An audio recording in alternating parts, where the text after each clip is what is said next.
Still taking screenshots of your Excel charts? There's a way better method, and it only takes seconds.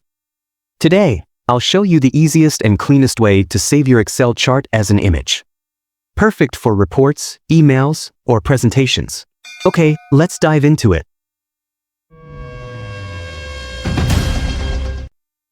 Let's start with some simple sales data. First, select the data. Go to the Insert tab and choose a column chart. Boom, chart created. Here's the magic, right-click on the chart. Select Save as Picture. Choose your location. Then give it a name, like Sales Chart.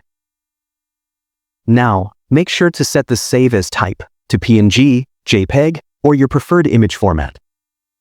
Click Save, and done. You just saved your chart as a clean, high-quality image, no cropping, no resolution issues. Want to paste your chart directly into Word, PowerPoint, or Outlook? Click the chart. Go to the Home tab.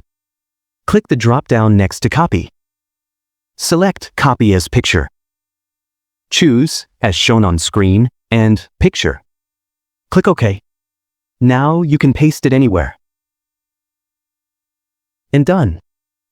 You can even paste your chart into Canva or Photoshop and brand it with your logo or custom colors. Perfect for business reports or social media. If you like this video, smash that like button, share it, and don't forget to subscribe to Easy Click Learning for more smart Excel tricks. See you in the next one. Thanks for watching.